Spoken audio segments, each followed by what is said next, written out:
I'm Amber Davis and welcome to Call to Stage. This is the space where musical theatre takes centre stage. From unforgettable backstage stories with incredible special guests to insights from my life and my theatre journey. We're leaving it all on the mic every single week, so let's jump in. Hi guys, welcome back to Call to Stage with me, Amber Edition.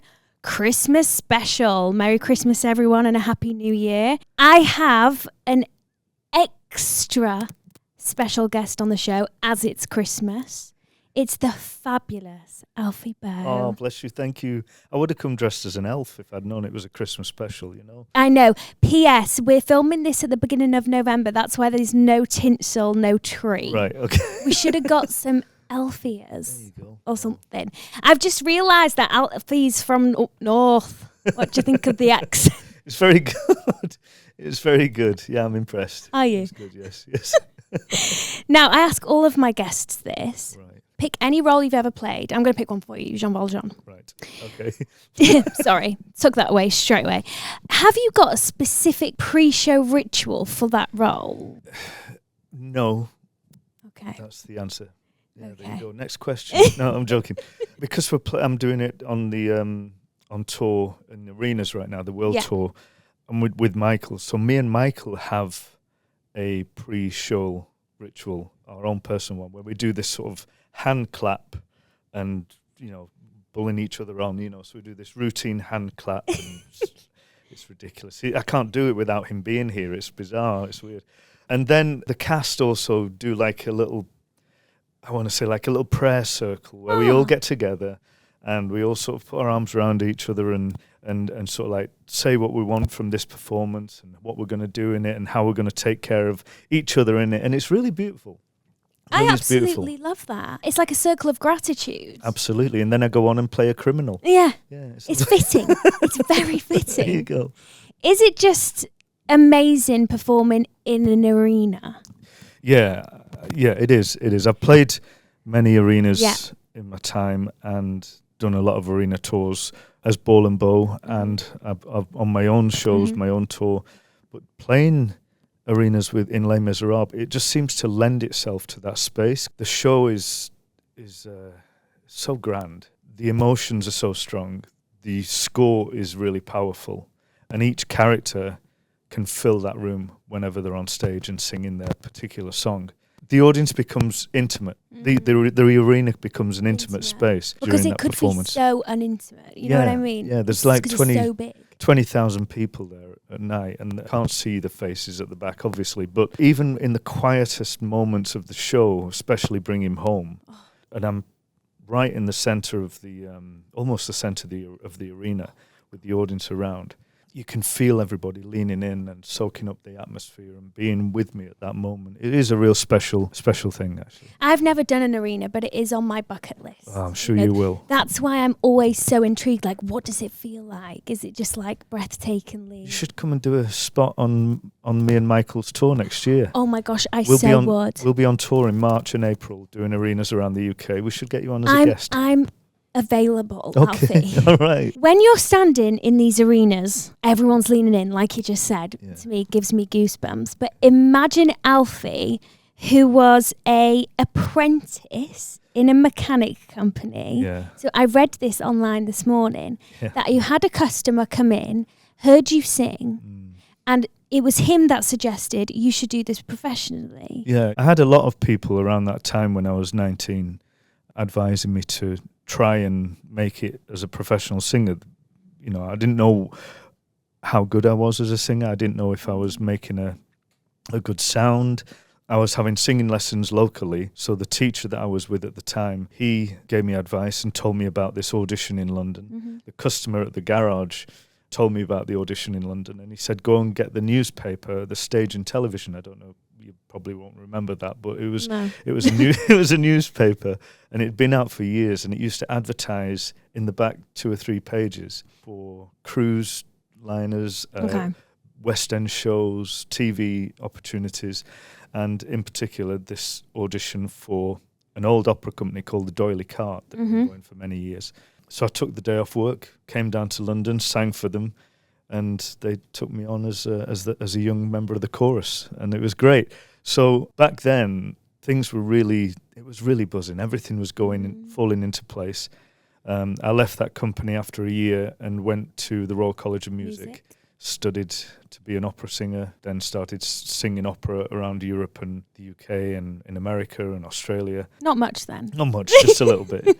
Then I had my break into musical theatre with Les Mis' 25th anniversary. So I've been doing this for 31 years now.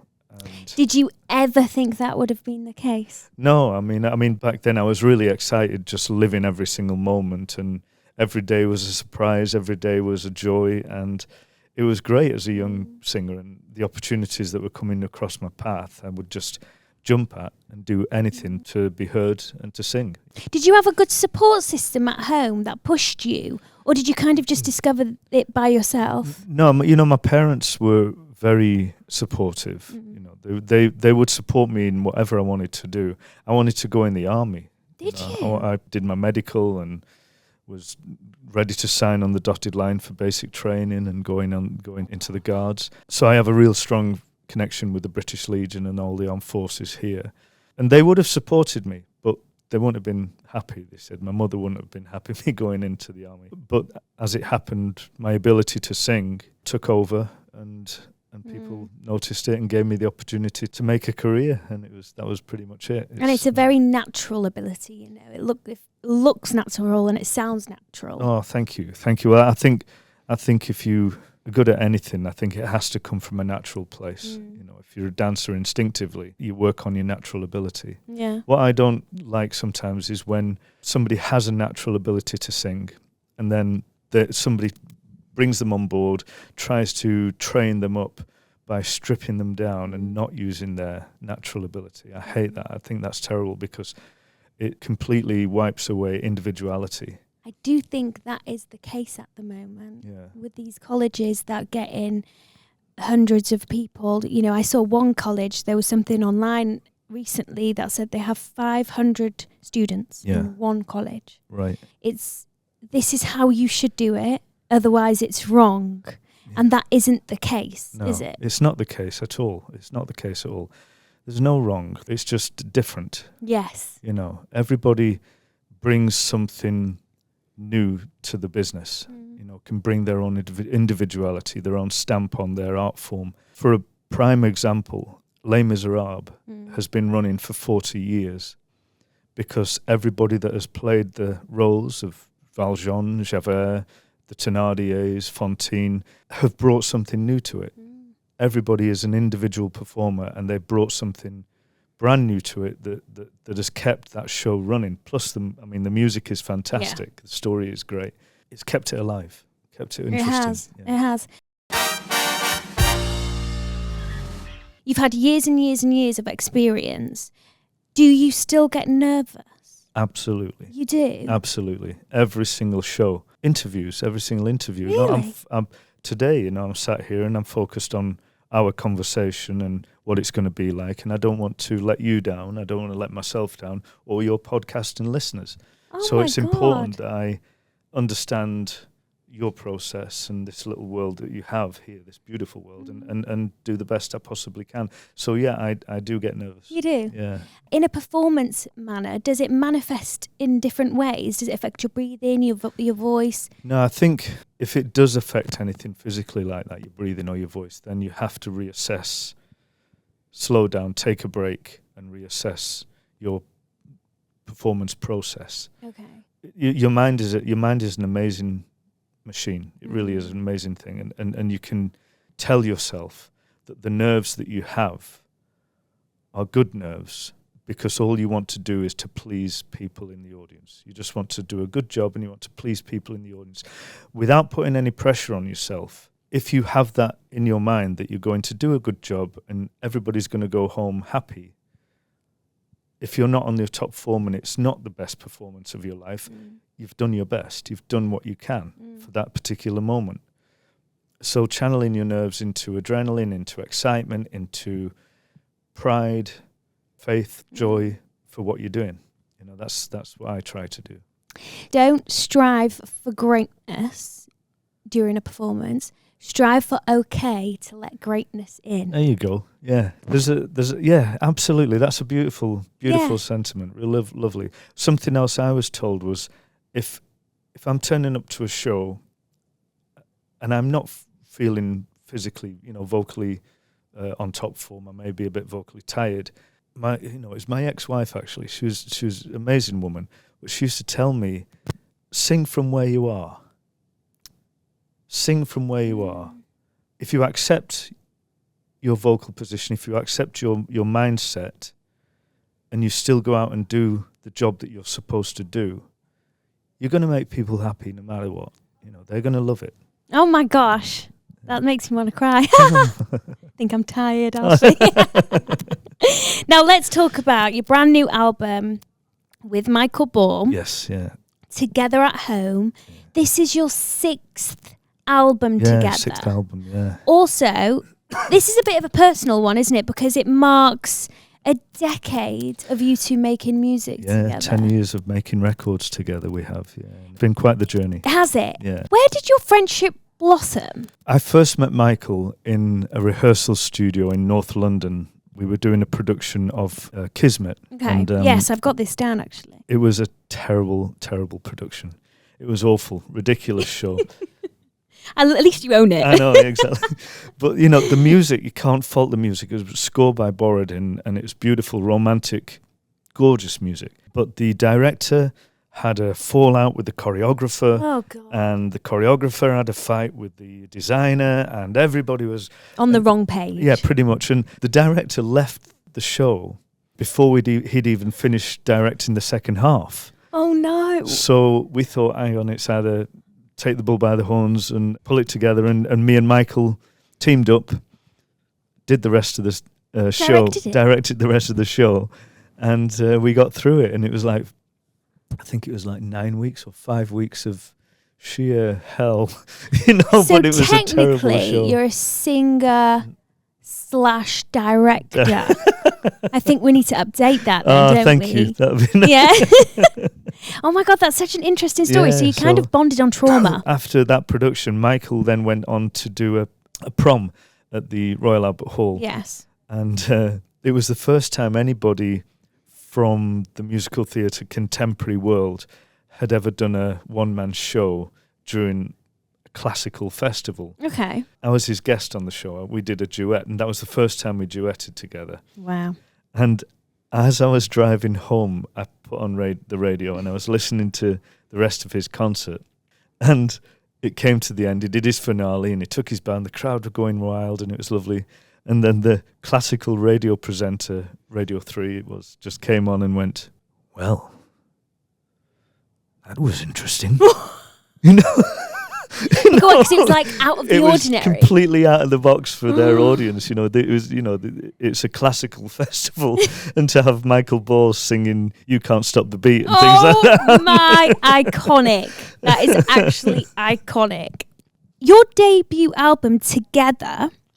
This is a really good fact that I'm going to read. Okay. Became the UK's best-selling album of 2016. Beating the Rolling Stones to the Christmas #1 spot. That's right, yeah. We were #1 with that album. Yeah, it was pretty special. It was a great time. We were on the road before the album came out. Okay, so you were already on a tour. Yeah, we were on tour.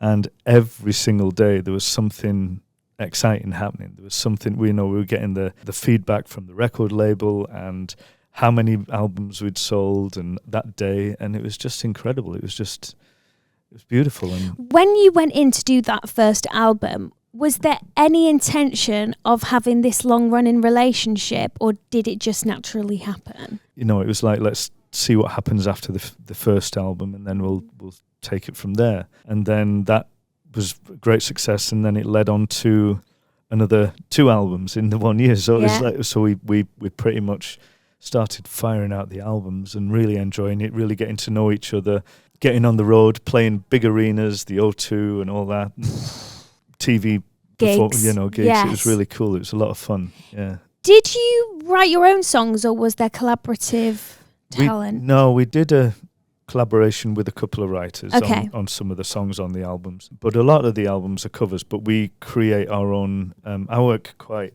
in detail with the producer of the arrangements of the songs. Okay. I like creating arrangements and being a part of that. So that was what I could do with this. So you have project. got like a creative mind. Yeah. I like that. And I write myself now personally. I do. Well, my own, we will get on to that in a minute. Don't you worry.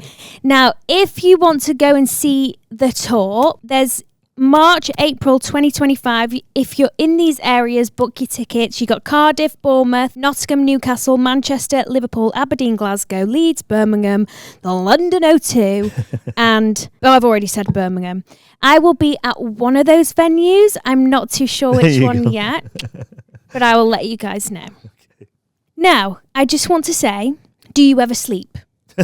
Because hardly at the minute. you also have your own album that's just been released. Yeah, it was released. Open Arms. Yes, yeah. Now, is this the album that you have wrote your own songs on? It's not. There's no original songs on there, but again, I've worked on arrangements.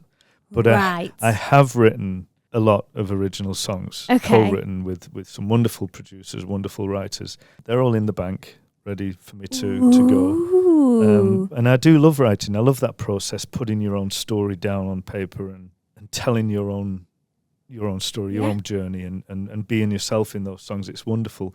But you can find songs like that do the same thing. So my album Open Arms is something an idea that I've had for 20 years, where it was taking classic rock songs Okay.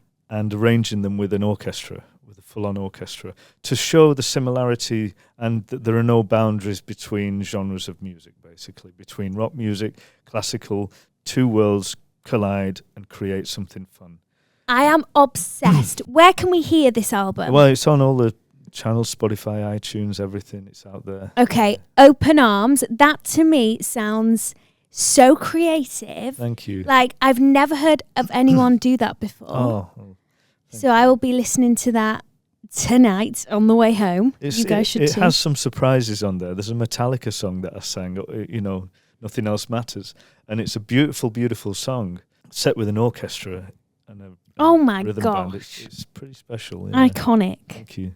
I have a couple more questions. I know I only have a few more minutes, but I'm trying to squeeze everything because That's you're so lovely and Oh. genuine. The tour you're currently on now. 27th of December, me and Michael will be back in Les Mis, the World Tour arenas, in Manchester. Mm-hmm. And then over the new year, we'll be in Newcastle. Okay. Then me and Michael go on our own arena tour with Bull and Bow together at home. And then after that, 5 days later, we fly to Australia and do Les Mis again in arenas in Sydney, Melbourne and Brisbane. So are you going to get a break at any time? 2043, I think. Great. Okay. Great. Okay. We'll go for a coffee then, Fantastic. shall we? All right. Has there been one moment in your career so far or in life so far where you've thought, wow, I'm so proud of myself?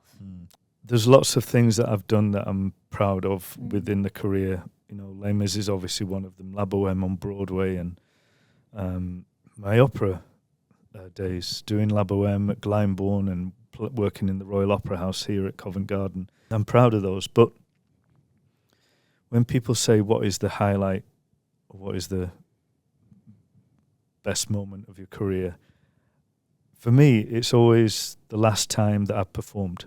Yeah. Always the last time that I've sung, whether it's on a podcast or whether it's in a show or wherever, even happy birthday to somebody.